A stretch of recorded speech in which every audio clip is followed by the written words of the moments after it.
This is COMiX Newswire giving you the buzz coming off the wire about the comic book industry. Turn that volume up and give us a few minutes to keep you in the loop of everything going on in the industry today.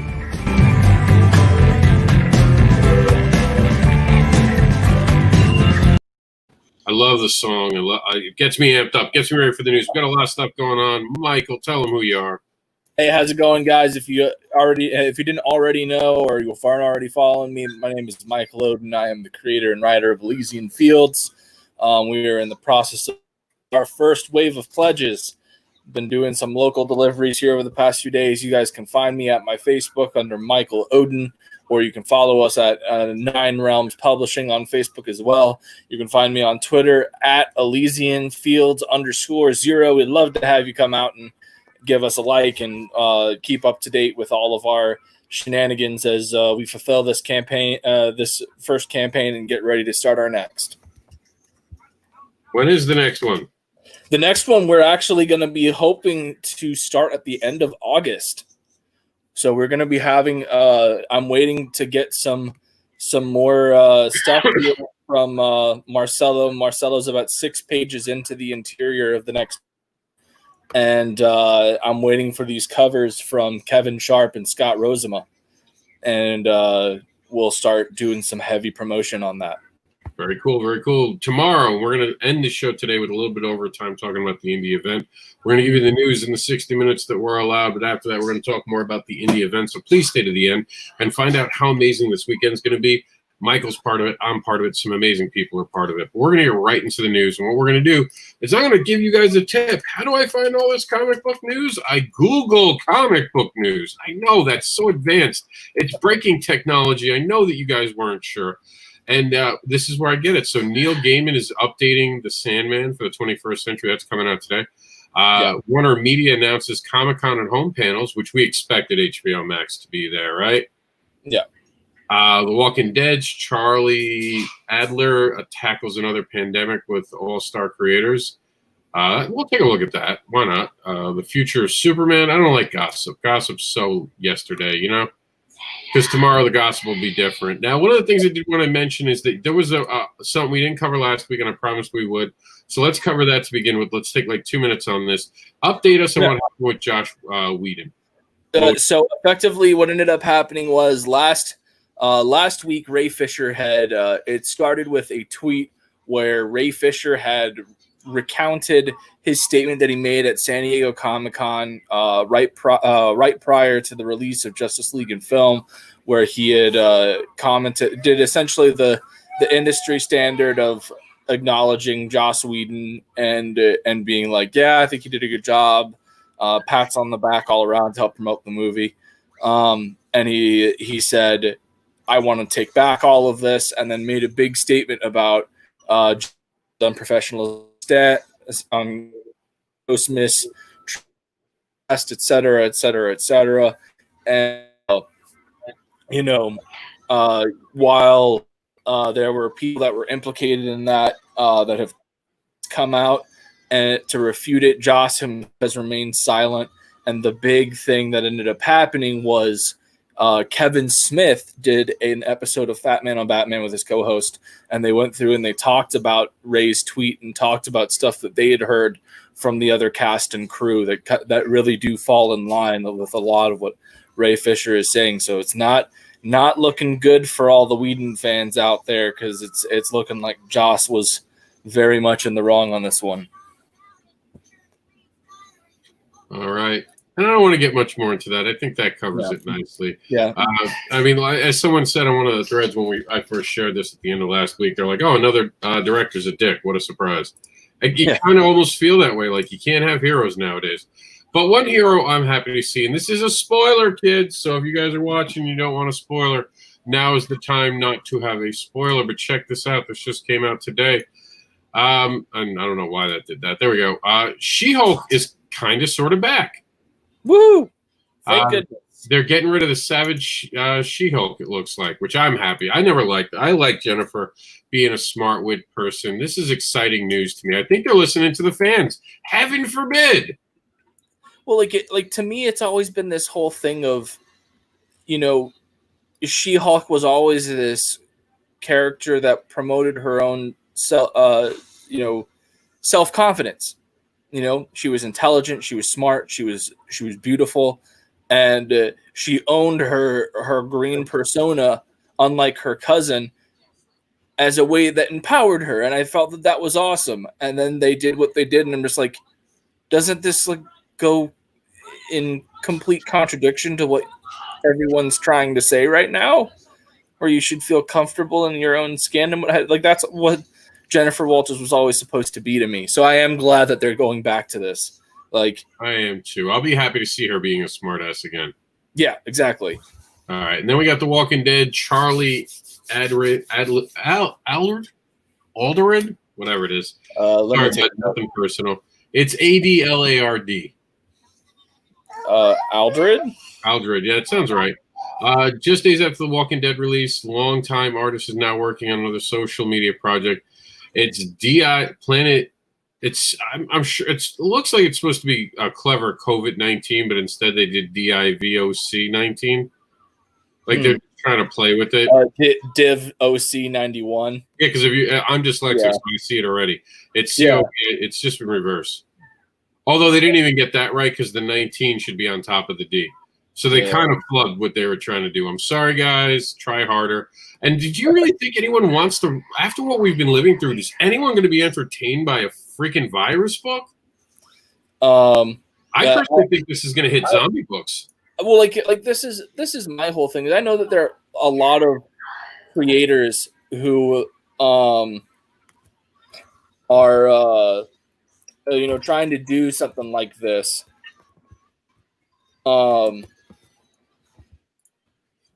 But like I do think that I do get where you're coming from, where it's like, does anyone really want to read about this going, like, one of the big things about comics is that they're an escape, right?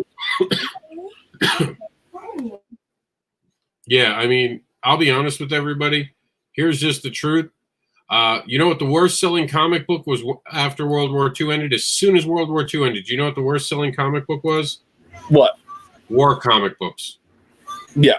So now if you can get this out during COVID-19, maybe you find an audience. I don't know. I don't think it's there. I know Richard C. Meyer had his pandemic book that did pretty solid. I think it made close to $20K, which is not a bad run at all for an indie book. And it's yet to be produced. Yeah, that's the problem. Like, I'll understand it more when people read it. Plus, he's a name. A name should draw 20 grand. Yeah, He'd exactly. be able to get 20. He should have been getting more than 20K. Oh, I think in reverse. Yeah. I think in reverse that shows you that was a weak project. Yeah, that no, and it also to do with he didn't really do much. Like he has built up his other projects. Pandemic was a thing that he kind of came up with off the seat of his pants, so it didn't get as much build up as other projects have, like Expendables or Jawbreakers or this, that, the other. Yeah, unfortunately, Black Panther's Agents of Wakanda got canceled. It was supposed to be an Empire tie-in that's aborted. And that's this might just be one of those things where the pandemic has canceled it because of time. For those who don't know, Marvel never has, as far as I know, has not gone full steam back to work. They are starting to work again. So I'm sure they're just looking at it as what's really going to sell. And I think this is going to just hit the side of it's not going to be produced because of. But it looked like it would have been real interesting with some of the characters they were going to bring into it. Yeah, and that's certainly. I think that a lot of the there are going to be a lot of projects that we see from Marvel that are going to get shelved. Some it's going to be like, yes, thank goodness that they aren't coming out with this, like a certain New Warriors project that everyone hated. Yeah, I don't even think they'll ever mention it again. Like, I think you can go to a panel next year and you'll be like, New Warriors, and they're like, what are you talking about? I think that writer's just going to be fired. Like, very quietly, or not fired. They do something even more. I don't know if you guys know this in comic books. You don't get fired. No. Your title gets canceled, and then you're put on the list for the next available comic.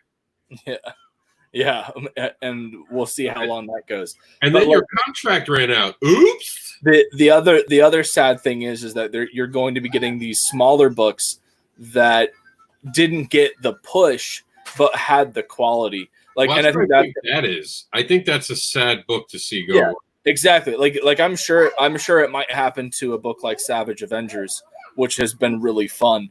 That's the one where they have like Conan, Wolverine, Punisher, Venom, Elektra, and like a whole bunch of other just badass characters on a team doing ridiculous stuff, and it feels like an 80s action film. We won't go into this list. It's on Games Radar, but this is some team ups that you're seeing while we're talking. Yeah, I personally think sometimes these are horrible, but sometimes they're awesome. Batman Teenage Mutant Turtles, gold. David Letterman in the Avengers. I think that's where it comes down to is whenever you have a celebrity persona with some exceptions like the Superman, Muhammad Ali, it generally doesn't go well because it's the people. You have to represent the people the way that they want to be represented in the book, and that gives you that puts you with a lot of restrictions. But whenever you have properties crossover, you usually end up getting a writer that loves both equally, and so they turn out something magical. Like, Batman Teenage Mutant Ninja Turtles, Batman the Shadow Murder Geniuses was a phenomenal book. Just remember, just because you're a fan of comics, Kevin Smith proved you can fuck up writing something you love. Oh, and I like his Batman thing, but he did some things in there that just he was trying too hard to make it Kevin Smith. It don't have to be Mallrats, brother. No, and you're absolutely right. But like at the same time, Kevin Smith also did the Man Without Fear book with Daredevil, and then he did have the phenomenal Batman story in the Detective 1000, which I and he came back. To his credit, he came back solid. He got it. I think maybe he went back, read a few comic books, did a little bit of this, not as much this when he wrote that, because I think he was getting into pot when he wrote the first Batman one. He wasn't ready for it. He wasn't used to it yet. He was trying too hard. Now he's always stoned. He's like Snoop Dogg. He's good. The only time he's bad is when he's sober. Speaking of people who aren't sober too often, the INDEEvent experience. They are always coming to you at the 9s. They're at 9 a.m. on Thursdays. They're going to be 9 a.m. on Sunday, and then 9 p.m. throughout the weekend, giving you some amazing stuff, including my show, where I call bullshit. Maybe that'll be the title. I've been trying to play with the title for the next Devil's Advocate. I'm calling bullshit on online Comic Cons. I'm gonna use still a Penn and Teller thing. I don't think online Comic Cons have even come close to being entertaining. And I ran a couple very early on during this pandemic, and I immediately understood why they suck. And I'm going to tell you all that this Saturday at 9 p.m. at part of the INDEEvent. And they're bringing us our news today. Thank you, Randy. Thank you, Lola. Thank you, Varian Grant, for all the amazing stuff you do at INDEEvent. Follow them at INDEEvent.com. Download the app if you have the what is it? The Google platform, the Droid platform. If you're not an Apple person, which I don't understand, man. I don't understand. Buy an Apple. This show is brought to you by Apple. No, I'm kidding. We're going to get into some news. All right. No. We didn't get to say this last week, so we'll very quickly talk this. Beavis and Butthead is being rebooted or restarted. Yes. I don't know yet. This is their third or fourth attempt to do that, because I remember that they were trying to do a pseudo claymation one. That's about 4 or 5 years ago. And 5 years ago, they actually did do a reboot. It was not that great. Yeah, it was not that great. Okay. Yeah, I just missed it. I remember them coming out with the concepts, and I loved it. I was like, oh, Beavis and Butthead in claymation. That sounds like you do something really cool. I think that was going to be the follow-up, and it just didn't happen. Yeah. And I think a lot of that came down to money. Yeah. And also the time. I don't know. I'm excited because I'm a fan. I hope it's not a reboot. I hope we get to see diarrhea. No. Beavis and Butthead have been readjusted for modern PC culture. Oh, I don't think so. I think the whole I'm completely joking. No, but I think this is why Mike Judd's so interested, because you have a lot of comedians now really breaking down barriers by not giving a shit. Yeah. They start off the program. I saw it. Someone had started off. I forgot who it was. A new comedian, but he started off going, "Listen, you're all going to be offended. This is where you send your hate mail." And he starts giving off like an address. He just starts putting numbers in, and he's like, "I'm just trying to see which one of you idiots are typing, so I can kick you out now." I thought that was so funny. Like, comedians are just at the point where they've tried the PC culture, they drank it, it was like new Coke, it was a good idea, but they don't like it, so they're going to splash it down and demand that old Coke comes back. Like, I'm not talking about Coca-Cola, by the way, I'm just talking about cocaine. So we're going to move on right now to we're going to move on to the stuff that we have for you guys this week from our site. We've been following this all week. By the way, Sean Murphy, if you're a fan of Sean Murphy, he actually has an Indiegogo going right now. Yes, Sean Murphy. I'm super excited. I'm super excited for it. Plot holes look so fun. It looks like a dumb fun comic, and I think that's one of those things that we just kind of need right now. Like, yep, and he's making a lot of waves. I mean, he created Batman. He was part of the new Batmobile. They made a big deal of it in Car and Driver. It's just awesome. It's awesome that he's back to the indie roots. I love it when they come back and they don't just become I guess DC zombies.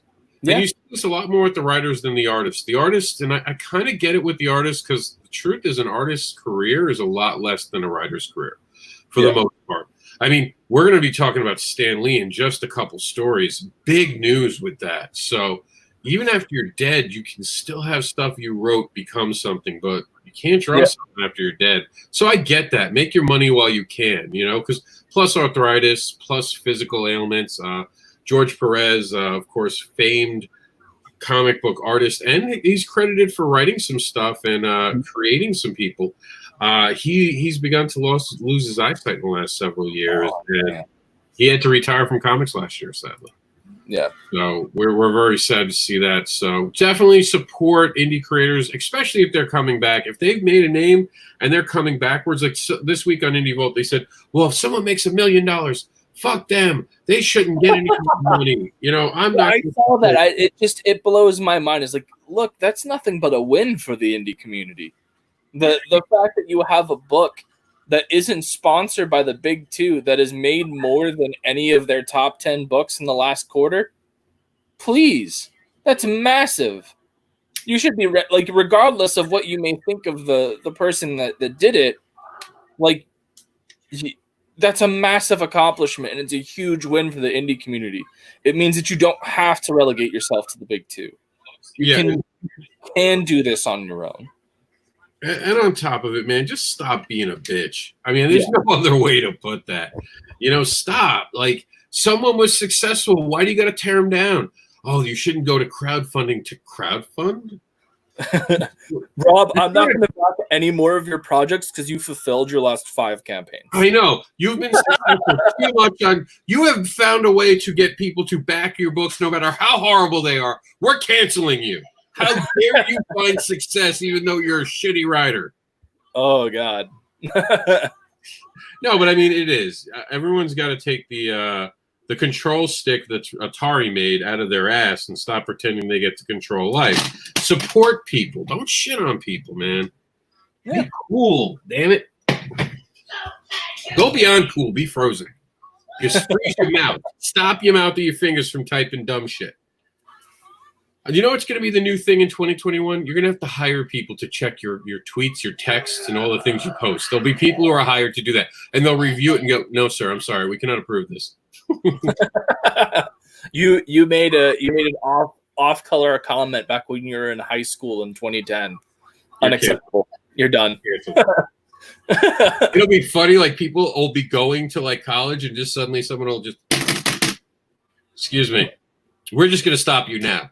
You might as well be a janitor. You just tweeted this yesterday. Your life's ruined. We're not letting it go any further. We're not going to deal with it in 20 years. We've just canceled you now. We're preemptively canceling you." Oh, geez. That as much of a joke as that is, it is terrifying to think that is a possible thing that could happen in the next 5-10 years. I'll tell you what, I'm so glad I didn't take care of myself that well. I might not have to stick around for it. Listen, I do want to just stress, if you're offended by anything on this show, I'm going to be completely honest with you. Michael Oden is the scriptwriter. Oh, fuck you, Rob. I don't even run this platform. I got asked to come on this show. He was like, Rob, just read these jokes. You'll be okay. No, but he has some good news today. I do want to take a minute and pause. You did something awesome today. And I do. Yes. Is it on your page? Can we share it? It is. It is on my Nine Realms publishing page. All right, let me And get it's on our Twitter.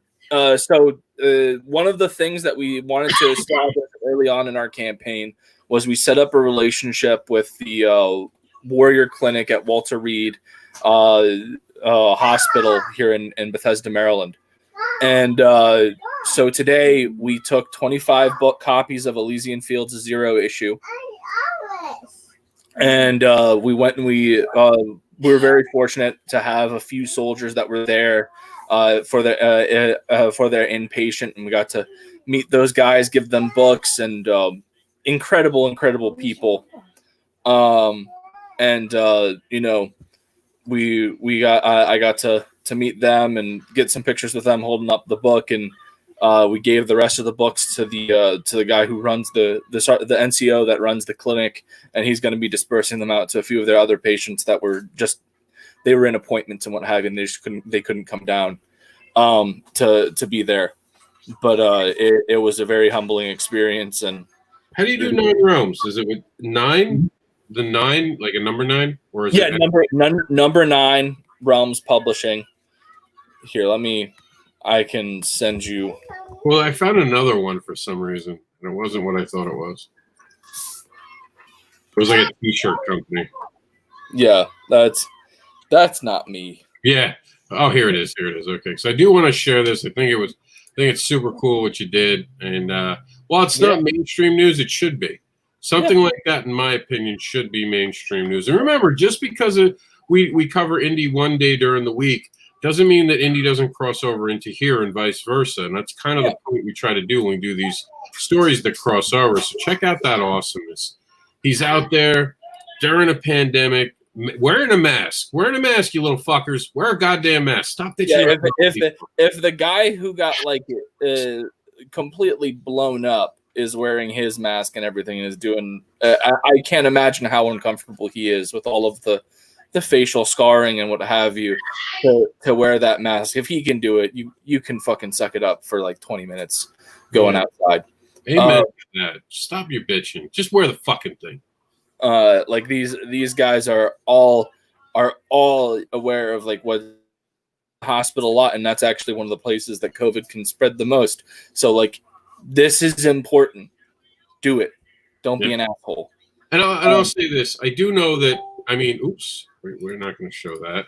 I do know that that these are probably the same people who are from parents who couldn't wear a condom. So maybe it's that. Maybe because their parents wouldn't wear a condom, we're not going to get these kids to wear masks. If their parents had worn condoms, we wouldn't have to deal with your dumbasses. If more condoms were used just 30 years ago, we would not be talking about the flat earth. I guarantee you. I guarantee that. Condoms should be mandatory. That's all I'm saying. We're going to move on to shots fired. Oh, wait a minute. Comic stores and diamond distributors clash as industry reopens. So there was this big push to support Diamond. We're back. And all of a sudden, a lot of comic book stores were like, no, fuck you. Yeah. Wait, no. Like, you no, what the fuck? And this is a lot of the talking points about it. Well, and like, it blows my mind that Diamond thought that they could just come back in without any real formal apology or way to make it up to the stores that they screwed over for 2 months? Longer. Like it was screwed them over for years, decades. Well, I mean, like, in particular with the pandemic. Oh yeah, okay. After we're talking outside of the shady shit Diamond had been pulling since ever.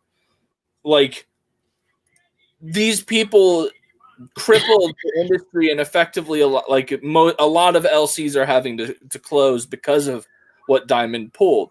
So like, you can't just come back into the industry and be like, yeah, we're back, and expect everyone to just look at you and be like, oh yay, Diamond's back. No. What you guys did hurt a lot of people. Understood, like, I understand the concerns that you had, but like you didn't handle any of it well, and you pissed on a lot of these stores. And so yeah, they're angry. What were you expecting? A huzzah, pat on the back? And Like on top, but we do have to mention, this is cute.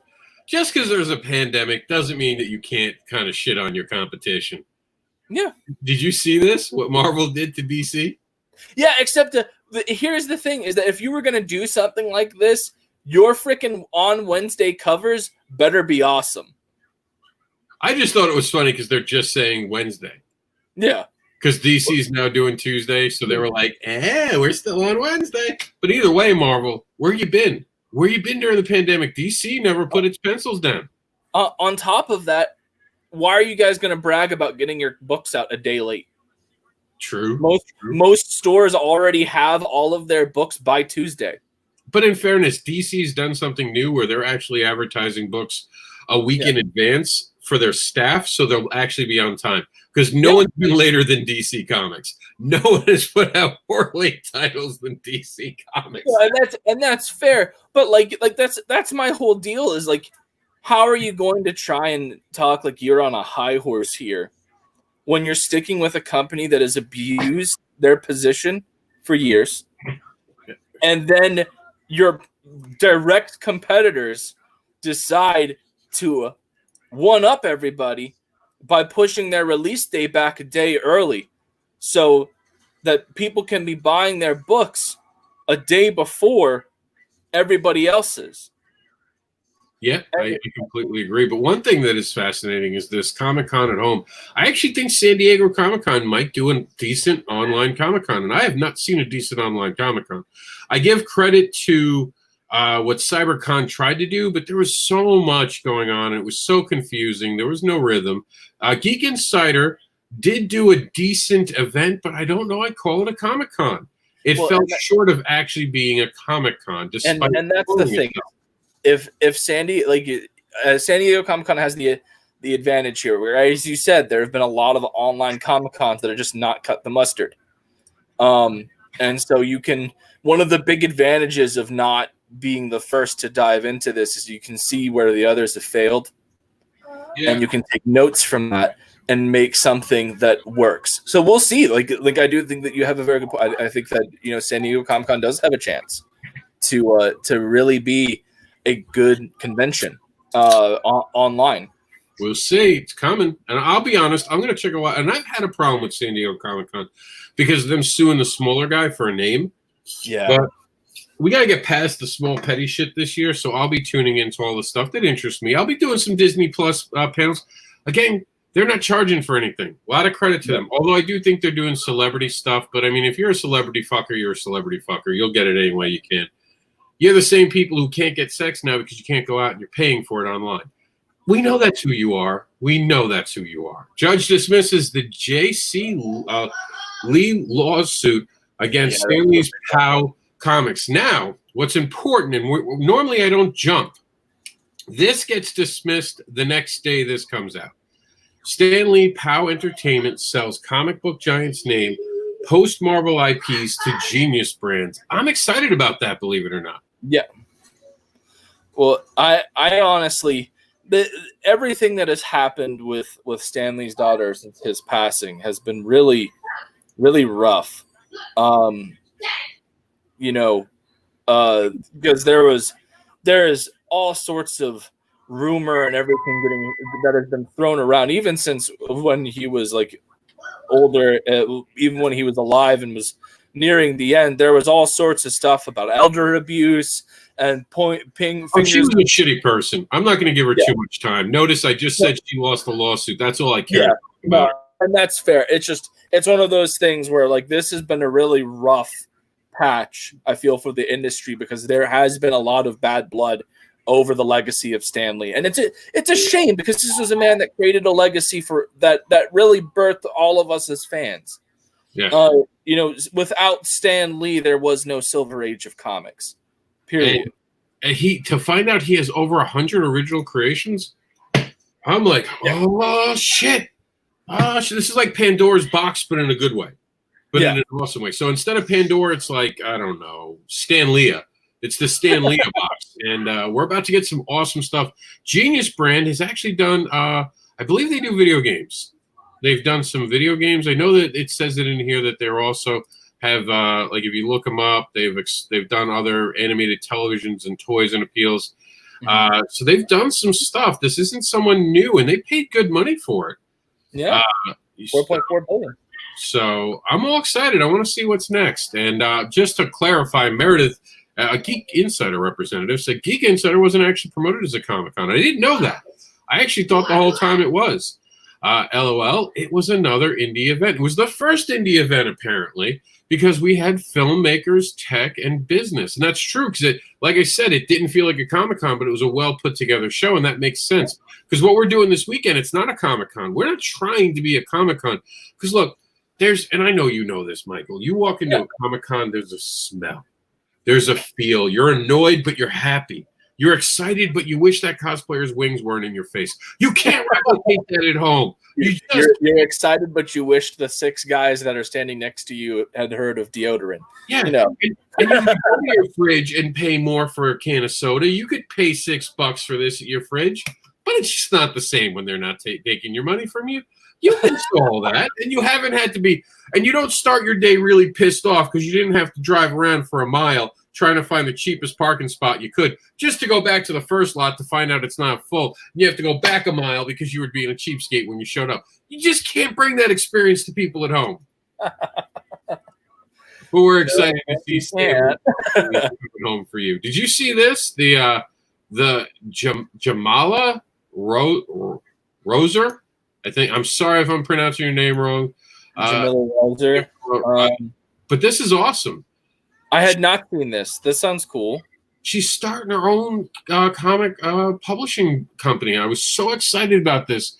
This is what we need to see. Creators being excited about their creations, going out there and creating something that can help. Like what we did with Terraform Comics. Me and the five I don't know, the 6 of us make like the founders, I guess, is the best way to put it. Yeah. We're doing that to kind of invite people, and I think that's what she's doing. And she's bringing her unique talents there. I'm really excited about this. And, Marvel Unlimited, too, if you see the related story here, releases free comics by Black creators. Marvel, why do they have to be free? Charge for them. Come on, Marvel. Don't be fucked up. No, I'm kidding. That's great that Marvel's doing that. I really respect Marvel because a lot of the industry has stepped up and really tried to showcase Black creators. That's amazing. I really do dig it. And hopefully people take a chance. I know that some people might be like, well, I don't think that that's for me. You'll never know it's for you if you don't read it. Yeah. Give everything a chance at least once. Like I remember there was a time where people said Superman's not for me, and now everyone knows who Superman is.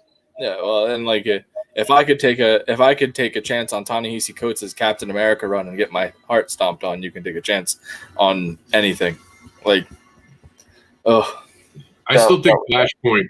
Flashpoint was the worst moment in comics for me emotionally. When Flash hands Batman that note from his dad, I ruined a comic. I ruined it. It was Waterworks. It was right on the comic. That is a super powerful book. I had to buy a new one. I had to go out the next day and buy another one. They were like, "What happened?" I was like, "Last page." Last page made me cry. Yeah, you ruined my whole book. I don't know if I've had a book that I've ruined like that. There have been some stories that Spider-Man Life Story got me close. The end of Spider-Man Life Story by Chip Zdarsky, I almost ruined it, but like I didn't throw it away, but I like scooted it across so that I could like cry without the tears getting all over the page, because the last panel of Spider-Man Life Story just hits you like a runaway ice cream truck. It's heavy. Oh boy. Now, for those who don't know, Jax is actually named after Batman's son, Damian. I know what you're thinking. How could Jax be his name? Jax's middle name is Damian, actually named after Batman's son. So, and this is the Damian. I believe this is supposed to be Damian as the Robin King. I'm not up to date on Death Metal, but it looks more like the Damian Robin. if not Tim Drake. Do you know which one this is going to be? I didn't read it. I don't know which one it's going to be, but I would definitely say that that's probably Damien. The big thing that's going on with Damien, and I see that it's up there, that was up on our feed, was with Tom Taylor's deceased, and I would love to talk about that because that's the thing that I like. I have never been a Damian Wayne fan. I didn't like him when he was first introduced. The only times I've ever really enjoyed Damien in the books are when he's paired with Dick Grayson and when he was paired with John Kent in Super Sons. And so Tom Taylor's deceased had already gotten me pretty interested. But when Tom Taylor started to promote the upcoming book as effectively an epilogue to Super Sons, where it was going to be the full realization of John Kent and Damian Wayne as Batman and Superman, I was on board. They have such a great dynamic. I cannot wait. And the Hope at World's End digital miniseries that showcased the first moment of Damian putting on his bat suit literally brought me to it's a digital comic, so I didn't have to worry about ruining it. Huzzah! But oh man, I'm getting hit by ads. All right, but yeah, there he is. Damian is Batman. I wish that they showcased some of Superman's talk with Damian because it's beautiful. Essentially, John talks his dad to go talk to Damian, and Damian's talking about how putting the suit on it, he isn't necessarily intimidated by the weight that comes with it, so much as the fact that the moment he puts it on, it means that his dad's truly gone. And you just oh my god, oh, this is good. And so he and Superman have this beautiful talk, and it's so good. This was fantastic. I think DC's Dead Planet #1 came out this past Wednesday, which is where John and Damian lead a Justice League back to Earth to try and save it. And there was supposed to be a whole 5G tie-in that's not coming anymore. I mean, I just don't even care about No, I'm saying they changed it. Another pandemic thing. During the pandemic, they fired Dan. I always say his name wrong. Didio got fired before the pandemic. No, we were in it. We were. It was the beginning. We weren't closed down, but it was the beginning. Okay, and yeah, because I know that we weren't closed. We certainly weren't closed down yet. But I know that Dan Didio got fired early in the year, around January, February. And to me, 5G was effectively just going against any customer feedback. The whole concept behind it, everybody was very against it. The initial wave of reactions to 5G were extremely negative, and you ended up finding out that there was a lot of infighting over 5G. Creators hated it. Creators out of contract. Scott Snyder was the leader opposed to 5G. He was this isn't going to work. The fans aren't going to like this. You need to not. And you have to understand, Snyder had the Bat Bunny, so he knows about bad ideas. Yes. Well, I honestly don't think that was Snyder's choice. No, they were you get Batman, but it's not Batman. Guess what? It's Gordon, and he's it's Robotick. But Batman, but not Batman. It's he'd been writing the New 52 Batman series that everyone loved, and then they got to Endgame, and they're well, we realized that you probably have a plan for what's coming next, but Robotick Batman Gordon, what? Yeah, that was everyone admitted that was from up on high. Because they were trying to shake things up. You want to shake things up, let good writers fucking write and get out of their way. Stop doing every year crossover. You know what's crazy is that Tom Taylor right here, with going back to that deceased thing with John Kent and Damian Wayne as Batman. You want to do a run that is effectively a legacy that shakes things up. Do the full realization of the next generation of legacy characters, the children of the heroes that we all know. Yeah. Like no one's going to get mad at John Kent becoming a fully realized Superman. Yep. No one's going to get mad at Damian Wayne taking up the mantle of the Bat. Nope. No one's going to get mad at any of that stuff. So if you took that and you ran with it, you'd be fine and you'd be able to do new stories. But I mean, hey, what do I know? I agree. Marvy, go to INDEEvent.com. Exactly what you typed, go to .com, and we'll be showing it at the show, so stay tuned, Marvy. We got you. Gary Henderson, good afternoon, gentlemen. And I'm excited. XFactor's back. And look who they have on the team. This is a very different XFactor. They've got Doc in, so you already have me interested a bit. Yeah, man. You got Polaris is back. You got, I know she's Rachel Summers, but I forgot her character's name. Yeah. She's something different. She used to be the Hell, not the Hellraiser, but something Hell. Yeah, she's one of those children from from Jean Grey and what have you, and it's just there's so many at this point. I'll be honest, I don't know who either one of these characters are. They're probably new. I wouldn't even be lying to you. Like I don't know who they are at all. So they're probably new creations. I'm excited though. I liked XFactor. XFactor was my shit. I didn't like when they made it the government team, because this is the original XFactor I knew, of course.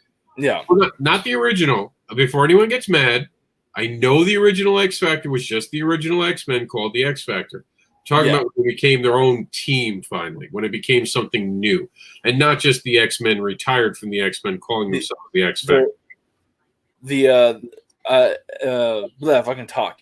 Multiple I was actually thinking of X-Force. I was going to say that I was going to be like the X-Factor that I really liked, and then I stopped to like, no, that was X-Force, because I loved the whole Dark Angel saga. That was freaking nuts. Yeah, that was good. That was good. I always had a crush on Polaris. I'll be honest; she was always hot to me. Well, I mean, she's a good-looking lady that has the powers of Magneto. What are you gonna? What's not to love? Are you keeping up? They didn't retcon Polaris's relationship to Magneto. They retconned Scarlet Witch and Quicksilver's. No, they retconned her at 1.2 a few years ago, where she was related, and he knew the whole time and was lying to her. I could have sworn that it was just Scarlet Witch and Quicksilver because they were trying to put them as Inhumans. Yeah, they screwed with them too. You're right. You're absolutely right. I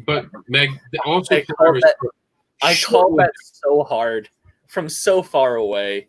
Like the moment that things got dicey between Fox and Marvel when they were trying to negotiate a deal the first time, I was like, just you watch. They're going to try and kill off all the X-Men and turn a whole bunch of them into Inhumans.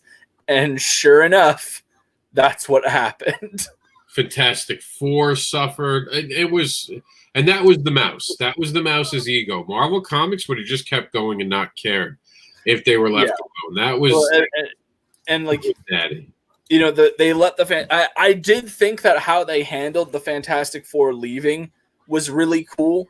Where effectively, like Sue, Reed, and all of them were off creating new dimensions. But then, like, Thing and Human Torch got left behind. And granted, though that time was a very dark time for those characters for writing, but it did also spawn one of my favorite miniseries of all time, which was the Marvel's 2-in-1 Thing and Human Torch, where they're going across the multiverse trying to find Reed, Sue, and the kids. Which was amazing. I will. That was cool, but I want to keep this show to an hour, like everyone knows. So we're gonna have to Hellhound. That's what it was. She was Hellhound. Thank you, Eric Hawkins. I knew it. I think she goes as Phoenix. Oh, so she's back to calling herself Phoenix. That's cool. I'm down with that. Thank you, Eric.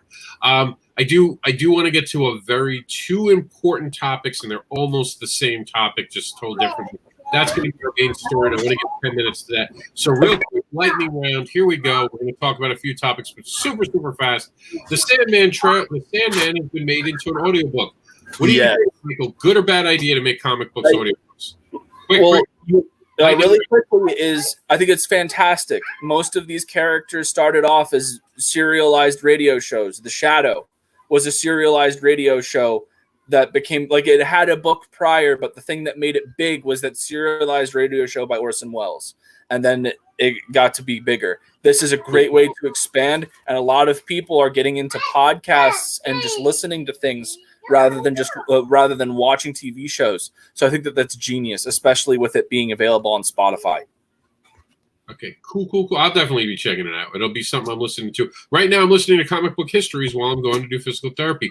Get an education, kids. Learn about the past about comics. It'll blow you away how often this industry keeps going in a cycle of doom and gloom. That's going to be part of our top story. Star Trek, if you're a fan of Deep Space Nine, got good news for you. They're coming back in comic book form. And that actor, of course, has passed on since the show went off the air, an amazing actor. It's good to see his character live on past him. So I'm excited about that. I'll definitely be trying to check that out at the local shop because I like Deep Space Nine. I really thought it had deep storytelling. Here we go, and we had kind of touched on this last week and just wanted to clarify on a story we did last week. Ooh. Webtoon Canvas is not Webtoon. They apparently are redoing Webtoons to have, I guess, a better way to say it is they're going to try to expand the platform to read in a whole new direction. I'm still looking into it. I'm definitely going to check this out. As you can see, some of the art that they have going on here is incredible. So it looks like it's going to be more detailed, not your average webcomic. Right there, that gets me. And, of course, I think Grimlock from that. That instantly of Grimlock. Well, I think the big thing, if I recall, because I do remember kind of seeing this, is that they wanted to also – they have a lot of their webtoon comics right now are very much manga styled, and they wanted to create a platform for more Western comic book style to be effective. Because if that's the medium that you're going for, the current platform to upload all of that isn't particularly user friendly. And I don't know if you guys know about this. This is just I take my money. The Netflix Transformers War for Cybertron. Yeah, I saw this trailer when it came out months ago. If I could subscribe to Netflix twice, I would. Yeah, just because I'm so excited about this one. They've been crushing it. This is everything we've ever wanted. Jetfire was one of my favorite toys growing up. Bumblebee, who doesn't like him? Optimus Prime was the first time I cried when a fictional character died. Yeah. First time I cried. Oh man, that was a big one. And Jax has watched it, and Jax actually got upset. And oh man, War for Cybertron. That's right around the corner too, July 30th. I'm marking that on my freaking calendar. Right. Me and Jax will be taking. You'll see it. I'll put up. Suddenly they'll be like, everybody. I have to regret to inform. Well, not regret, but we're going on vacation for 72 hours. I'll see you on the end. And that is a Thursday, so that'll be the day Michael does the news without me. He'll be all here by himself. Where's Rob? Oh God! I'll be like, he'll look at a date and he'll be like, "Damn that Rob!" But no, we do want to get onto our main story because yes, of course. Real quick, DC subscribers are worried that their streaming legs is on its last legs. Yes, kids, it really is. There's no way to put Stargirl. That's it. Stargirl got renewed for season 2 as a CW exclusive. Doom Patrol season 2 is phenomenal, and it's going to be renewed, and I guarantee you HBO Max exclusive. Like, DC Universe is done. Like, it was a fun experiment. It birthed a lot of great projects that will have new homes. Well, now you got to wonder who's getting canceled. Huh? Who's getting canceled? Teen Titans is gone. No, Titans just got renewed. Is starting production of season 3. No, but I'm saying I think it's gone. I don't think it can survive on CW. I don't think it will survive on CW, and I think that go to HBO Max because of the DC things they're doing on the HBO Max. They're not going to mix that. So the unfortunate thing is quick. So I want to get to 10 minutes of this. Yeah, no, I know. So I will make this quick. The unfortunate thing is that season 2 was actually doing them a lot of favors for the first 3 quarters, and then they ruined it in the last 4 episodes. Everybody was pissed by the end of season 2. Right again. It's just they shit on every character. You don't have to ruin your characters to tell a good story. Get a better bad guy. That was the problem with the second season. It didn't have a great bad guy. Deathstroke was fantastic up until the last 4 episodes. No, because that's what made him bad. Because the last 4 episodes made him. I got a kid stuck inside me. I can't be a total badass anymore. Yeah, no, and that coming from a mile away. My sister was like, "How the fuck did you know that?" Because I was like, "Because this is weak ass writing. This is what weak ass writing does." Speaking of weak ass writing, perfect segue. Another motherfucker. The comic book industry is dying. Does this signal the end of superheroes? This motherfucker quotes comics back to 20 years ago, not realizing that there was literally 60 years before 20 years ago. He literally only goes back to talk about, at the latest, the 90s, and I think he just scrapes on the 80s. This is a millennial who never understood and thinks Captain America was frozen in ice in World War II in 1989. Jesus Christ, horrible topic. So we're going to talk about it. Is the comic industry dying? No. The comic book industry has never been fully alive. If you know the history of comics, we have very bad downs and then really good ups, and that's it. There is no middle ground in comics. It is skyrocketing or plummeting, skyrocketing or plummeting. That's what comics is, baby. We're going through waves, and right now we're on the down. Yeah, and well, a lot of it has to do with, and you know, I did I'm waiting for it to get published, but I did a whole piece in a response to Times article that they did, and I talked a bit about this. But you know, comics have always been viewed as a second-hand form of creation, right? They haven't been treated with respect as a literature form. It hasn't been created. It hasn't been given the respect it's due as an art form. And so in this economy, you know, it doesn't get that respect. And so you're either going to be doing really well or you're going to be doing really shit. And that's just the nature of it. It's unfortunate. It's not like manga over in Japan, where these creators are hailed as prime time creators. And here it is. And we're going to get to our main story. So I wanted to throw some dirt on this idiotic fandom wire and read it just so you understand how stupid people are.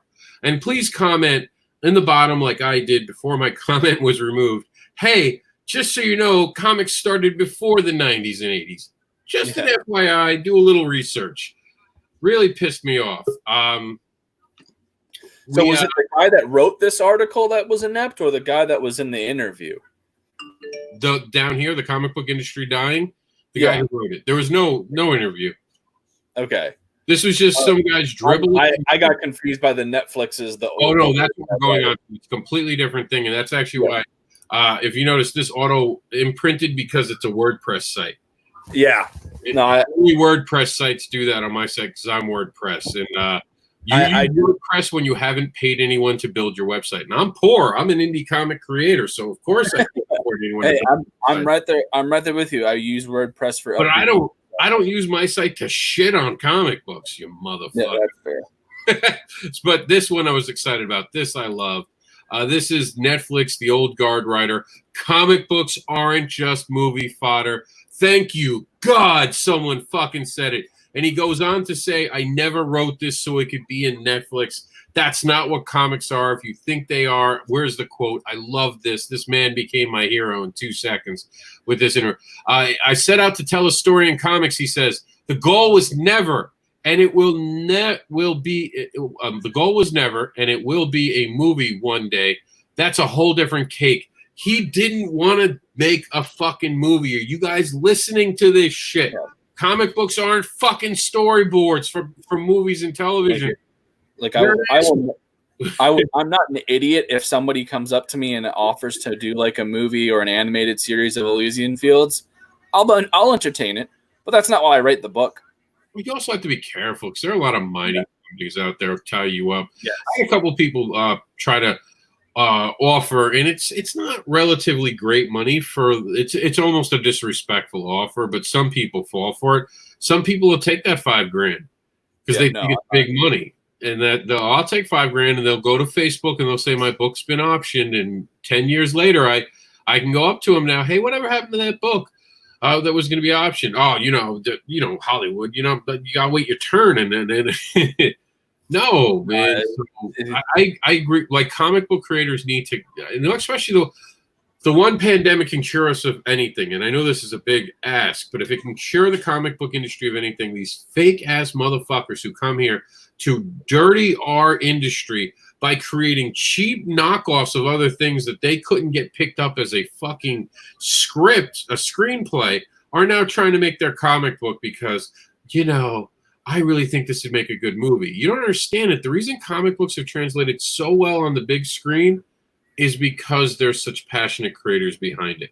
Yeah, we rip each other off a lot of times. Creators do that. We do. We rip each other off. We take each other's ideas. That's just comics. But we never try to be anything that we're not. That's entertaining. Comics have always tried to be the most entertaining thing they can be for the time you spend reading them. They're not meant to be televisions. Can they be adapted, like Mike said? Yeah, sure. Anything can be adapted. But it's never the point. And what do you think, Mike? Am I wrong? No, you hit the nail on the head there. Like at the end of the day, if you are not creating something genuinely, like if you decide to make a comic book because your screenplay failed and that's the only reason, then you're going into this with the wrong attitude. Now I know that there are a lot of people that they look at their screenplay. Because I have seen this, and I do, and I will give this credit, because there was somebody that had brought up, if something doesn't work, consider the medium in which that you've written it. Is it really fit? Does it really fit that medium? Maybe you're just writing it for the wrong thing. And so if you decide, okay, this doesn't really work as a screenplay, but you know what? It might work better as a comic book, and you shifted that. That's a whole other conversation. But like, if you just went out and tried to like pitch your screenplay and it got turned down by everybody in left, right, and center, and then you're like, well, screw it, I guess I'll just make it into a comic book. You are part of the problem with the industry. And like Michael said, there's a difference between I really love this product and I'm going to get it out, and if it could be a great comic book. Let me do that. Let me study about comic books. Let me read a few comic books. Let me convert it. Convert. You hear that word? That means that person takes the time to understand the medium and they redo their story. And I can tell you when someone has taken their screenplay and just forced it into a comic, because they're two different storytelling vehicles. And you can tell they don't understand panel blocking.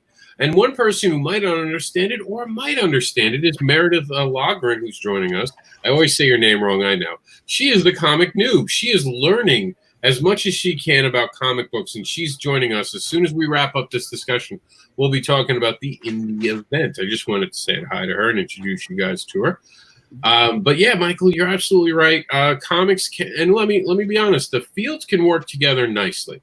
We're talking about an attitude. A person who comes in disrespectfully, well, I just think I have a talent. No one's noticed me, so I'm just going to try to cheat my way in through comics.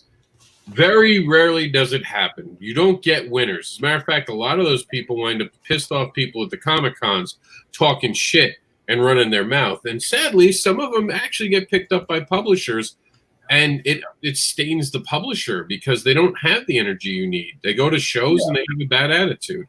So, it's dangerous. But I hope this pandemic gets rid of them, because they are really shitty people. Well, I mean, there have been a few of them that have actually made it to where they wanted to go, and their shows have failed. So, well, in the end of the day, it comes out. Yeah, it's if you don't got the talent for it, you don't got the talent for it. It's not something that just anyone can do.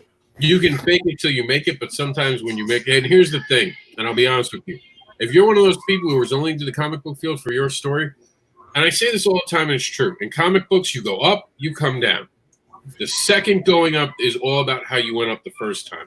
If you went up the first time talking shit about comics and how you're just here for your screenplay and you're so talented, no one's going to help you on the next way up. Your next time up is going to be an impossible journey, because no one will want to work with you because they know who you are and you've been identified. Mike, you want to close us out for the news before we go into INDEEvent? What did you think today? What was the top story? I don't know. I'd say probably, as in terms of importance, the top story is probably the last one that you were closing us out with, because it is such a big and crucial thing. But my favorite story, obviously, was I just love the Tom Taylor's Damian Wayne as Batman, John Kent as Superman. I am going to be throwing all my attention and money at that. I love that concept so much. I think for me it was the Stan Lee. I really want to see what's left out there. What was left on the plate we haven't seen yet. So I'm so excited at this. Normally we would shut down the show. We would play an outro. We would say where you could find us. But we're going to take just 10 minutes to talk about the INDEEvent. I'm sure Michael's going to hang out with us because he's part of it. Yeah, I'm going to. It'll cause me to be a little bit late for work, but we'll be good. Well, your work's not my problem. No, I'm kidding. Yeah, right. Thanks. Gee, man. I hope you don't get in too much trouble over it. I won't. This is going to be a great event. I really think this is going to matter, and we're gonna let. And she has worked her ass off on this. Lots of credit to her. Meredith, you want to explain the event? You want to introduce it? You've done such great job on putting this together, getting the things to fall into place. And I'll tell you, man, getting creators to go where they're supposed to go isn't the easiest job in the world. I know this from comic book advocates. Oh my gosh, you guys. Am I still here? Hold on a second. You are. All right. So the INDEEvent happened. Let's just say that I wasn't supposed to be doing this. I was supposed to be at Tampa Bay Comic Con, live streaming the event and having a good old time representing Geek Insider as well as Terraform Comics, as well as Comic Book Advocates and myself and Wild One Forever and all the things that I do and all of the banners that I work under. That didn't happen. So what we did was we had this idea back in April after we finished Geek Out Virtual Con, and we were like, well, let's do one for July for Independence Day. Scheduled a week after, knowing that people were going to try and blow themselves up this past weekend. And then we've actually got another one that we've been talking about for later on in the year, and it's tentatively called Night of the Dread for Halloween. And for months, literally months, we were saying, no, the world's going to open up again. No, we're going to be going to the cons. Hey, I'm going to be at this event, so I'm not even going to worry about that. And then at the last minute, which gave us, again, like 2 weeks to try and put this together, thankfully for Rob with his ideas about getting people to have their own show and bringing it here. And there's like, okay, how are we going to make that a cohesive event? It's like, well, everybody, if you're using Restream, if you're doing YouTube Live, if you are using StreamYard, which is what we do, schedule your time. Send me your YouTube link. I'm going to add it to the central playlist. That playlist can be added to your website, anybody's website. As long as you can embed YouTube videos. You can embed that on your website, drive traffic to your site. You can put it on your Facebook page, drive traffic to your Facebook page. You can share that link anywhere. And basically, it's a roadmap of all of the different events and all the different shows that we're bringing together under this one banner. Now, what does that mean? We scheduled it purposely with our increments so that everybody had an equal amount of time to promote one another. My hope is that, for example, on Friday there, Rob's got that up, from 10 to 11:30, Brian K. Morris normally does Nevermind the Furthermore. That's his normal show. That's his normal show time. And then what I'm hoping is when he takes his break at 11:30, he's going to kind of tip the hat and say, you're going to be following next with Welcome to INDEEvent with Rob Anderson and Meredith Loughran. At the end of our half hour, we're going to introduce Brian again. And again, we're just kind of passing the potato. Each one of them, again, they're hosting it on their own channels. But by having this one location, we're driving traffic and giving the viewers something that they can be entertained with. They can go out and follow other people, subscribe, go to the newsletters, be curious about these entertainers, these comic book creators. We've got writers. We've got Full Moon Features is going to be there with a few of their directors for their movies. So, I mean, if you're into horror, we've got John Lachago from Puppet Master. He's going to be there. You know, and we're still I'm still tweaking it. So at this point, we've got people on the half hour. What I didn't want was to have show on top of show and cannibalizing the audience. I don't expect anybody to be here for the full 42 hours for this event. That would be impossible. But by having it on the playlist, you have an opportunity for the replays or watching it live. If you watch it live, you can interact. So a lot of us are going to be sharing this on our Facebook feeds. We're going to do watch parties. We're going to be sharing it on our YouTube. I'm personally going to be sharing these links out on Twitter and LinkedIn and all of those other places. So there are multiple opportunities for these shows to reach my audience because I did that. My hope is that everybody else is doing the same because, like Michael's audience might not be the same people that I have. Almost guaranteed he's going to have people that I don't follow and vice versa. But by putting this together under one banner weekend, we're hoping that we reach our entire audience and grow those networks because it says it on the website that a rising tide raises all ships. It's something that Brian K. Morris says all the time. It's something that I fully embrace because we can do this together. I love what Rob Anderson said about indie and why there's two E's in this. And we've actually got his video on the website that explains it really, really well if you take the time to listen. And so we fully embraced that. We want to see all of these people come together. We want everybody to build up their networks, find new friends, find new fans, have a good time. What else are you going to do this weekend? All right, and I'm going to quickly run through, and then we have some news from Varian Grant that we will cover, but I'm going to quickly give you guys what you can expect to see. I'm going to run it real fast. I'm going to micro machines this bitch. All right, so here we go.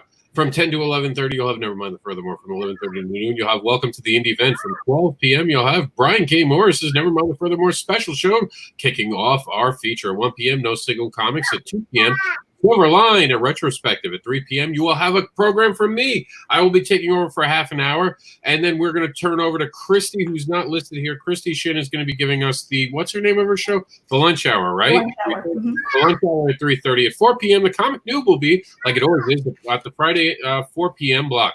5 p.m., you'll find The Legend of the Traveling TARDIS. At 6 p.m., we'll have Mike Barron and Chris Braley.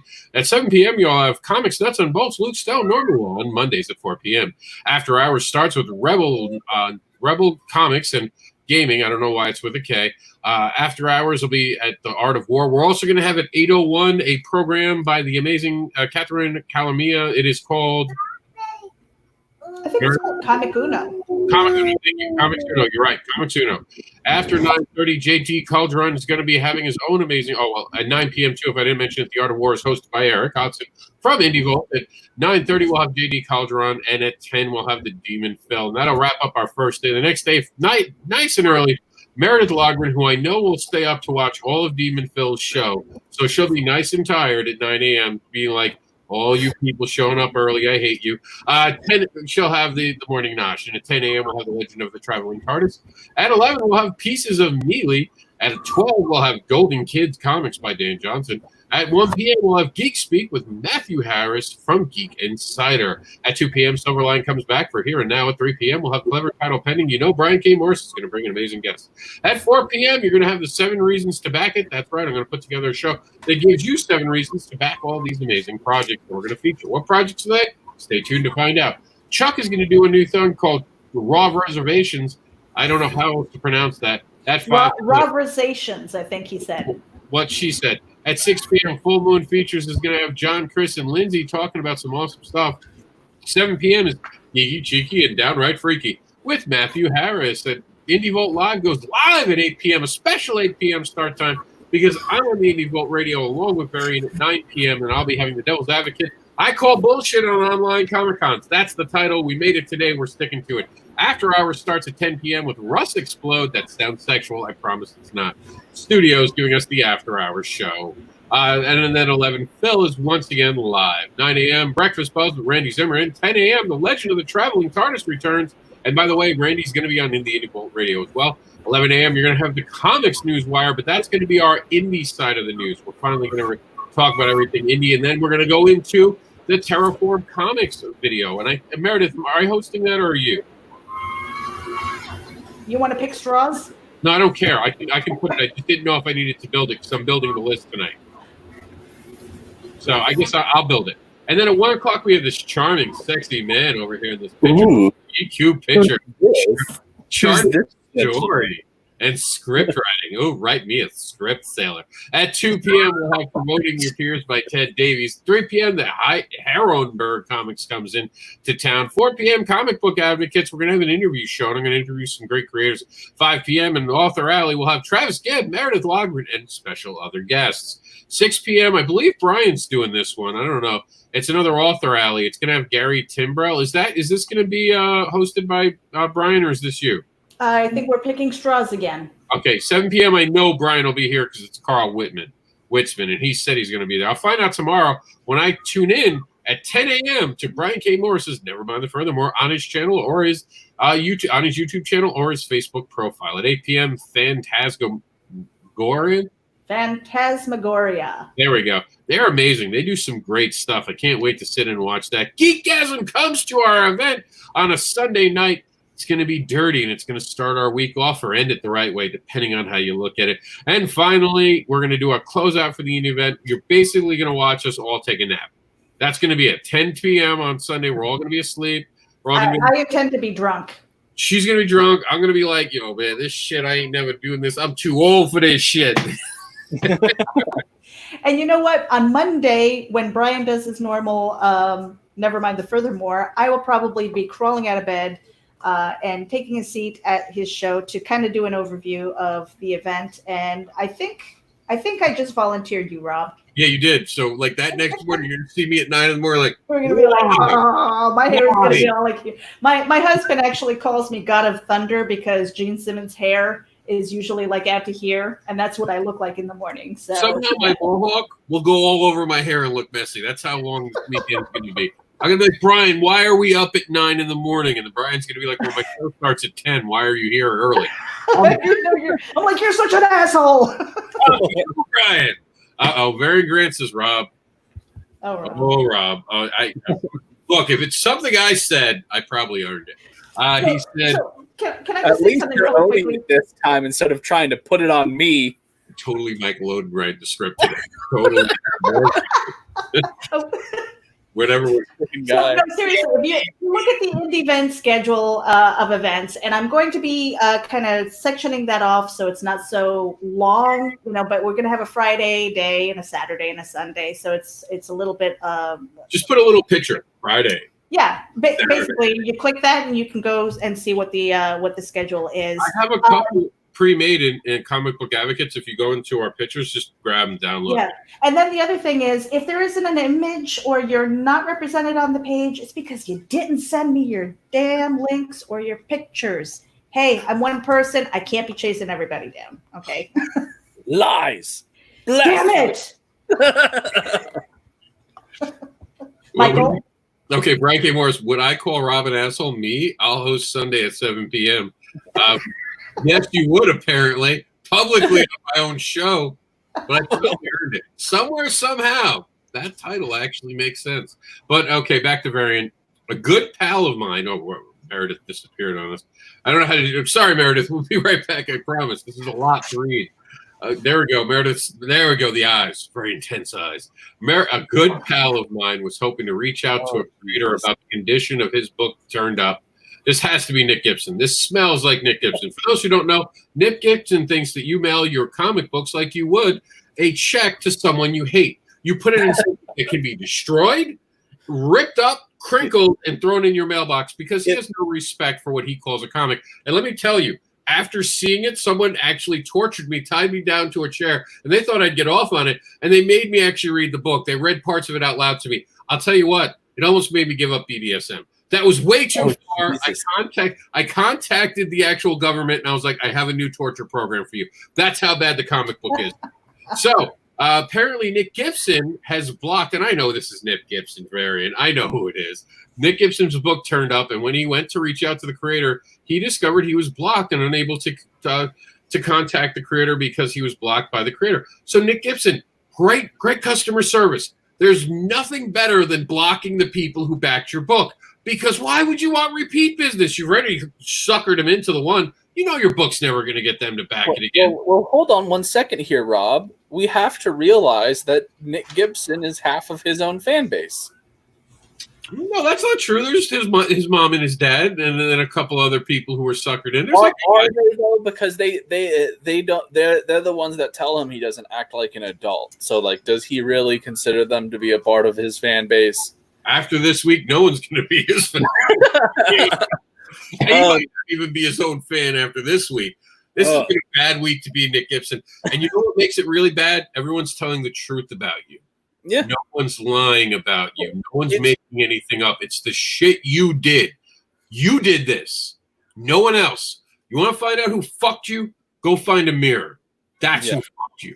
It blows my mind because, like, you know, I'm going through and I'm doing the fulfilling of Elysian Fields right now. I'm boxing up everything in Gemini mailers and what have you, and I'm doing local deliveries by hand to people that live near me.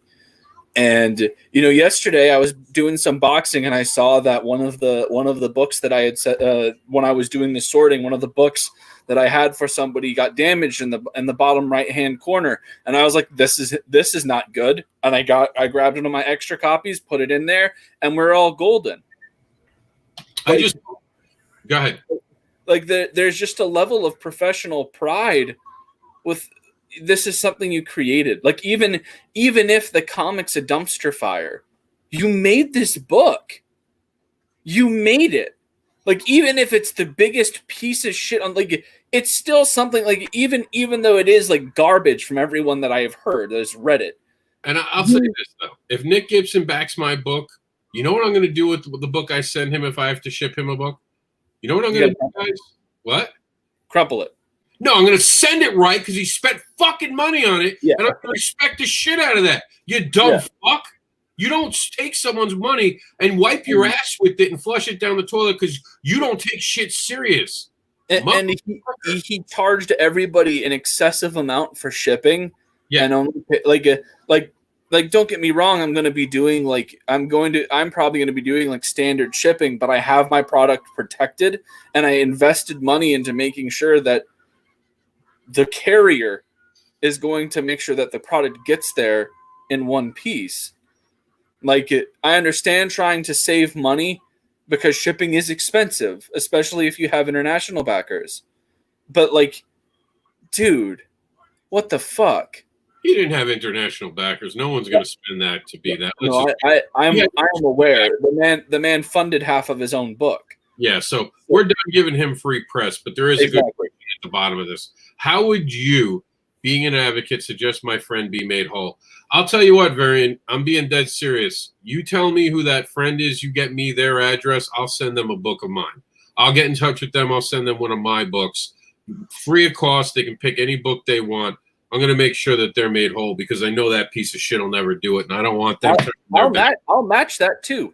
I'll send them a book, and I'll have a poster, and it will be signed. Yep, there you go. We'll make it right because we know that piece of shit ain't, but we don't want anyone to go away who's backing independent creators. So I'll make it whole. I'll do that with anyone who backed Nick Gibson's bullshit project. And yeah, you got to prove you backed it, you son of a bitches. I know you think free comics. Rob wasn't born yesterday. But if you really back that, yes, I will send you a free comic of mine. You tell me which one you want, whether it's The Advocator, something a little kinky, or something with farts in it. I'll send you a book for free. Because that's how important comics are to me. And real quick, we get through all the other ones. I think I got that one from Brian. I'll send you my guest list, Meredith, from Russell Allen.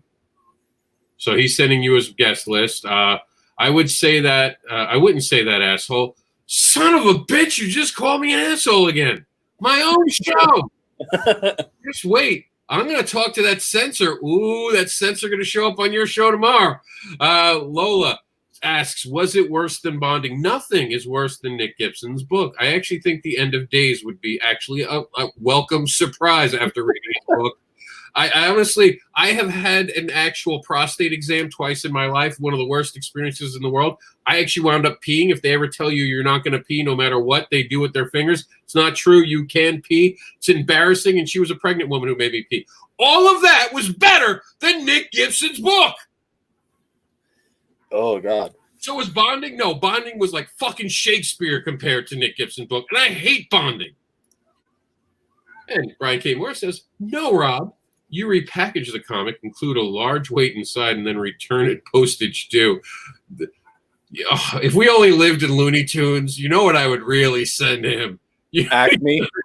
Acme. There'd be something from Acme sent to him, but we can't. Look, you can't fix stupid. I've learned that. And I appreciate everyone who supports comic, independent creators, people busting their ass. I swear to you, Nick Gibson is the outlier. There are so many really good, passionate creators. Right. Yeah, there are some comics out there that are written, especially with younger creators. I have a Kickstarter right now. A lot of my earlier work. It is not the most polished in the world, but there's passion in there. Nick Gibson's book was delivered as it should be, crumpled up and thrown away because the post office read it already. You can tell they open up the mail and read it because they read that and we're like, no, you don't want to read this. I'm doing you a favor. They should have just lit it on fire. They should actually have been covered under the Patriot Act to not send hate mail through the mail because there's no way that anyone who reads that won't feel like they've been robbed, stolen from, and that this person hates comics. Literally, I didn't know that you could actually hire blind people to color a comic book. This must be a new profession because that's what's going on. And I could keep going. I won't. I promised myself we wouldn't give him free air because he's going to go off and go, this is part of the Barbra Streisand effect. Look, everyone's talking about me. You dumb idiot. It's not always good. It's like when we talk about Trump. We're not helping him do anything. No. He gets reelected because, let's be honest, they put Biden against him.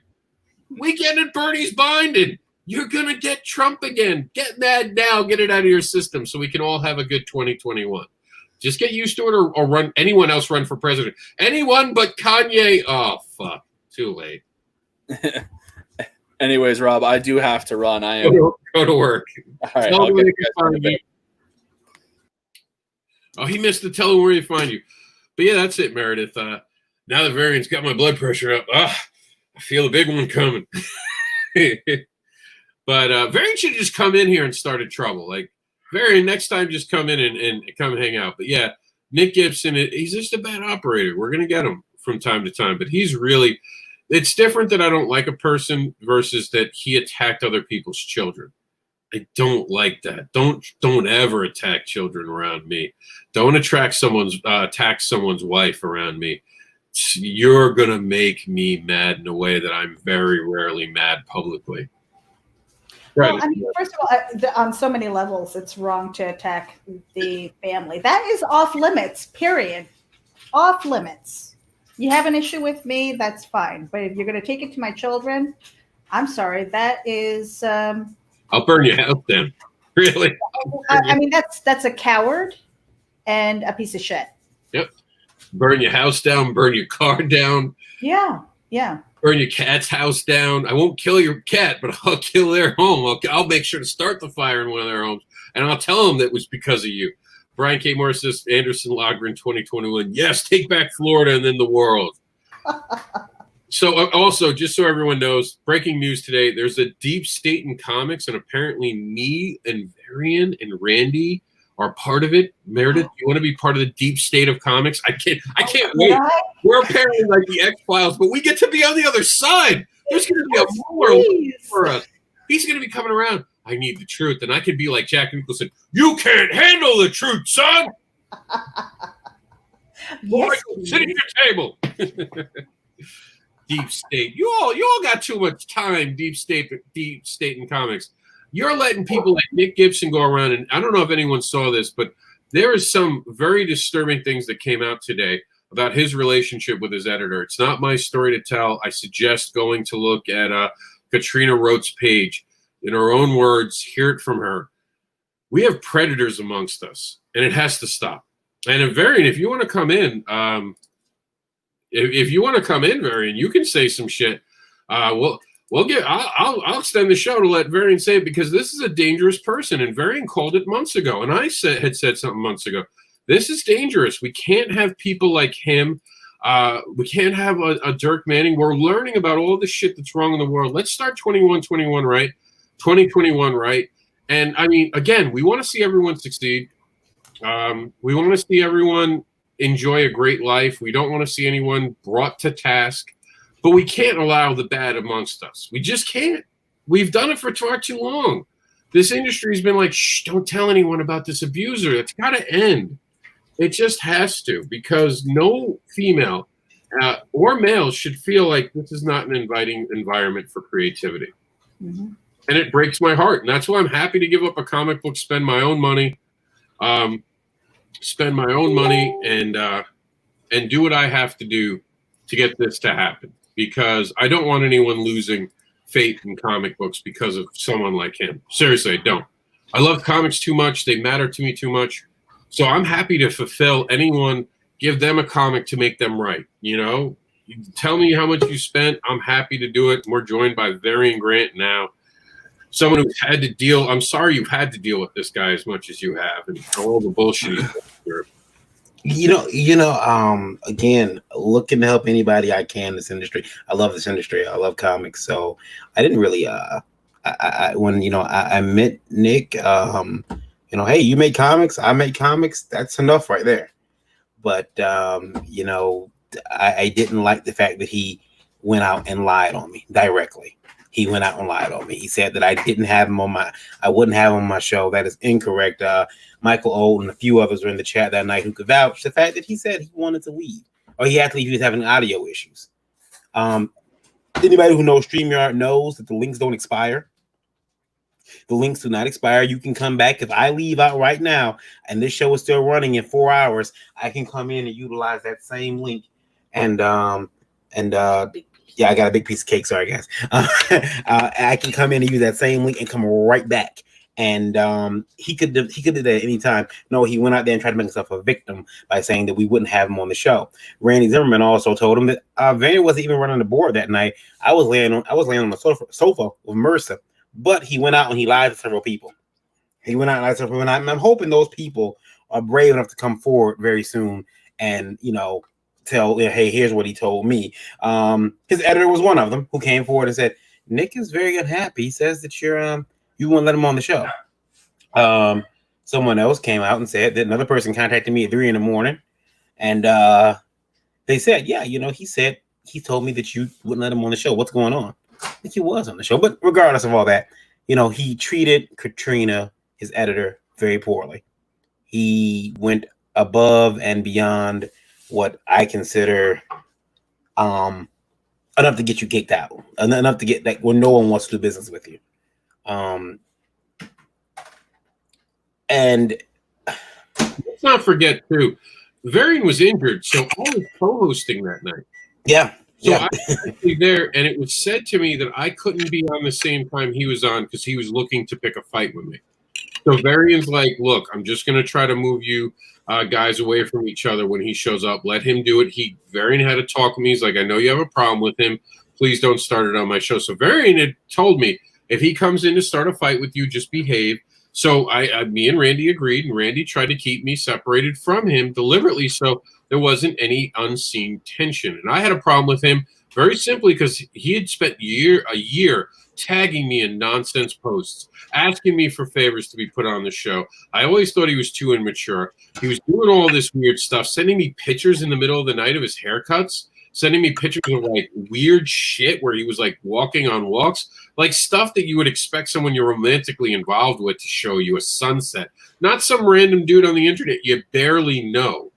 Doing this for me for a year. I give him his first opportunity to be on a show I thought he'd be good for. He's like, why are you tagging me in this? I don't understand. Why would someone tag me here?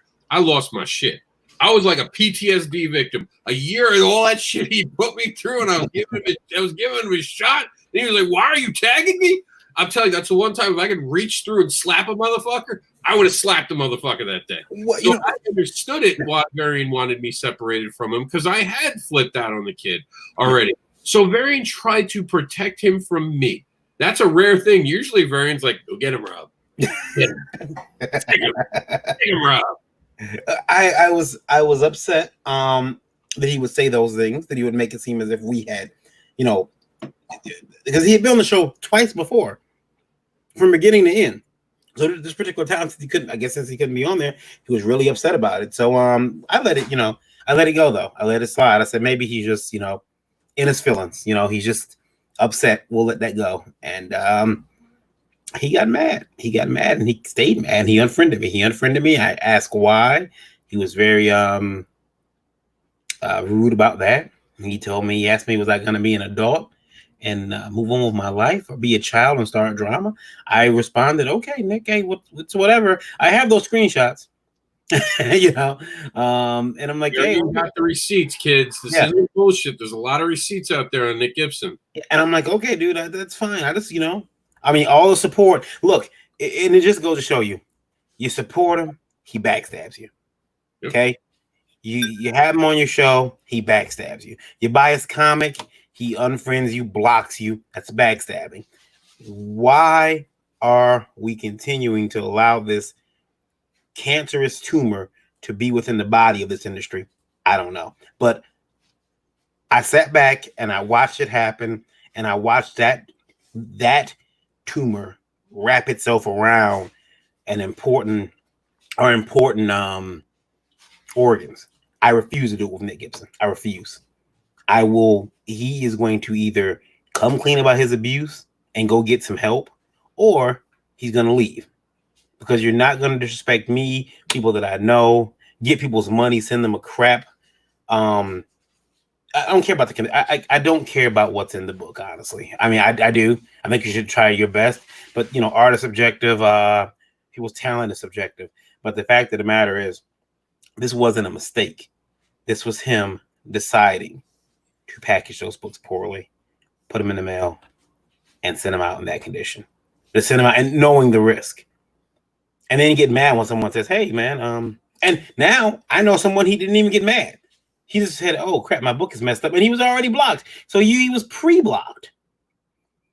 You can't even get in touch with him now. So imagine, the store's closed and, we're not opening back up. I can't. I'm stuck with this. I don't want. This is crap. Marv, good night, sir. Good night. Yeah, I mean, he's just a bad operator, and he thinks that we're giving him free press. We're not. We're warning other people about you, idiot. Yeah, and he, he doesn't want to. I like to talk to people who he's got listed in his book. He's got people listed as staff members in his book. So I'm going to reach out to them and ask them, hey, what are you going to do to make these people whole? Yeah. But serious, Varian, put me in touch with that guy who had that problem with his package. I'll send him a comics. We can't afford to lose people over people like Nick Gibson. Right. I'll make it right. I will put you in touch with him. I'm gonna go eat the rest. I'm gonna go eat the rest of my INDEEvent 3-year celebration cake. My 3-year Streisand effect cake. Yeah, Streisand. And enjoy my deep state cake. Yeah, totally. I offered Meredith to join us in the deep state of comics. Yeah. I couldn't believe it. We're out there, motherfuckers. That should be our slogan. We're out there, motherfuckers. All right, guys. Thanks for having me for that short amount of time, but I appreciate it. Find you. KYD_V on Twitter, and also INDEEvent, INDEEvent.com. You can find INDEEvent Radio on Google and iOS. You can also find Google INDEEvent TV on Roku and Roku enabled televisions, because I'm everywhere, because I'm deep state. Deep state. And that's pretty much it. Listen, if you play your Game Boys and you have a Game Boy DS, that stands for Deep State. Okay, everything. Right. Star Trek, DS9, Deep State 9. It's if you see DS, it's us. Anyway, so and then Last Call Comics, a publishing company, lastcallcomics.com, social media. You can even find a Last Call Comics app there too. You can find that now. So on Google. Go out there, download it, and enjoy yourselves. All right, my friend, you go enjoy that cake. Have your cake and eat it too. I am. It's delicious. Tastes like Nick's tears. Good night. Good night. What? So, of course, INDEEvent's here to support every creator except Nick Gibson. Yeah. And more than welcome Screw to him. the event. Or don't. You know what's funny? I'm sure Nick Gibson is going to show up in someone's chat because he's trying to be relevant. And you want to be relevant, create good comics. Seriously, it's that simple. Be a person who's respectful. He crossed very many boundaries with very many people. I'm only telling you who I'm allowed to tell you about. There's others. There's others out there who have been bullied, and there's a growing group of people who are trying to bully people in this industry. That's why I go by the Uncanny Comics Devil, because you can't stop the signal. And I am the signal of independent creators trying to beat out assholes like you trying to pull people down because you're not willing to listen to anyone else. Just that simple. This INDEEvent's about promoting amazing people, and that's what we're going to talk about. This Nick kid, he's yesterday's news. We wouldn't have brought him up if Varian had given us a little news. I'm going to make that right, and I'm going to make him go away. And we're going to have this great INDEEvent. We're going to invite you all to come along. Thank you for spending time. Meredith, where can they find you? You guys can find me at INDEEvent.com. I've got my fingerprints all over that site. You can also find me at the Comic Book Advocates Network on Facebook and at the website as well. I'm not even going to talk about the other stuff because it's just, I have a lot of titles and stuff, and it's a mile long. That's her. She's great. No, I like to be the machinery that helps other people. I figure there are a lot of people who say that they don't know what their gifts are. I think mine is actually helping people, promoting them, advocating for them. That's my happy place. So you can find me at meredithlochran.com. That's my website. I haven't really done a lot there because I've been busy with other stuff. But again, just head over to INDEEvent.com. The long link is independencecon.com. And again, we kind of rejected that because it's not really a convention. It's an event. And we want to bring the indies together in all walks of life across multiple platforms and just have a really good time. That sounds awesome. Also, my talent is I can do two things at once. I can talk and piss people off. Thank you all for tuning in today and seeing my talent in action. And we're going to head on out of here. First, we'll introduce me and then a special send-off today. But because we're not going to do our normal, be kind and share everyone's work that you admire. Tell someone that you admire their work, and make your own news by creating something awesome. We'll see you tomorrow for the INDEEvent, starting at 10 a.m. for the pre-show at Brian K. Morris on either Facebook or YouTube. He's a weird YouTube. Just look up Nevermind the Furthermore on YouTube and you'll find him quicker. And just look for that beautiful face with a fez on it. And apparently that's not playing because it's the wrong one. Gee, that's embarrassing. Mr. Anderson is the unboxable advocating creator known as the devilish comics creator who will tempt you with his devilish tales. He creates books about fetish, monsters, and more, and offers free spanks and hugs. He also teaches morals with farts. Check out the Comics Devil by going to MrAnderson.com.